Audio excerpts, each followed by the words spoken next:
Saldé est un des villages de l'île Amorphile, donc un des villages phares d'ailleurs, alors qui a ouvert l'une des premières écoles au Sénégal, la 5e en tout cas, n'est-ce pas, hein?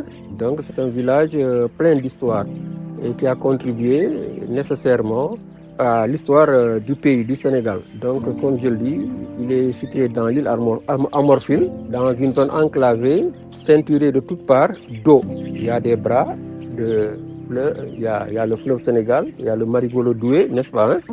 Donc on est dans une île, on est pratiquement des insulaires.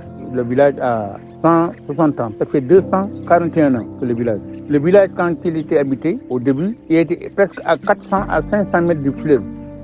C'est pas ce fleuve-là était un peu rétréci.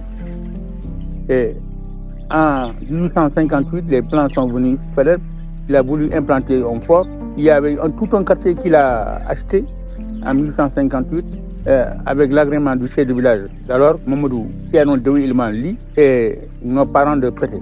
Quelques temps après, les Blancs ont déchiré l'accord, ils sont partis. Lui, il a préféré aller ailleurs, à Pété. Depuis lors, le village est vraiment érodé. La rive est érodée.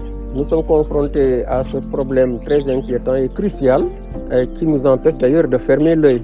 Parce que nous ne savons pas, pour nous, population de l'île Amorphile et de Saldé en particulier, de quoi demain sera fait pour nous. Donc, c'est beaucoup de risques.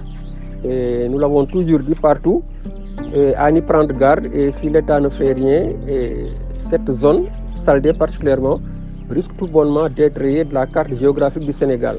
Parce qu'il y a beaucoup d'années derrière, le fleuve était à près de 300-400 mètres du village. Si vous voyez maintenant, nous, par exemple, ma maison qui est là, je suis juste à quelques pas maintenant du village. Donc c'est le fleuve qui érode. Il y avait tout un quartier ici, il y avait des maisons commerciales. Entre les maisons commerciales et nos maisons, il y avait au moins un espace qui devait faire au moins 40 mètres. Les bateaux qui accostaient, le fleuve avance à grands pas.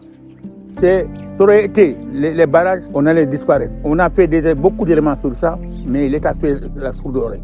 Donc le cri de cœur des populations de Saldé, en particulier, de l'île Amorphile en général, c'est d'alerter les pouvoirs publics, l'autorité étatique, au premier chef, le président de la République, pour que des voies et moyens, des solutions soient rapidement trouvées pour sécuriser cette population qui est en danger. Nous souhaitons que Dieu fasse que notre président, bien attentif, il est attentif, mais mieux attentif que lui, vienne prendre nos problèmes dans ses mains. Mënu leen am zone yu mel nii nga xam ne yàlla daf leen may ñu am écosystème boo xam ni lépp luñ fi def rek dafa war baax. damay wax toujours ni bëgg a falu wala bëgg a wax nit ñi lu neex du tax may wax lu ma dul def parce que bëgg naa dellu si ci dëkk bii te soo fi waxee loo fi defal dootoo fi dellu si. moo tax li ma bëgg ngeen gëm mooy defaraat suñu dëkk dafa jot ku nekk ci yéen ca la mu toll ca la mu fa mu mëne ñu jox ko la mu yelloo.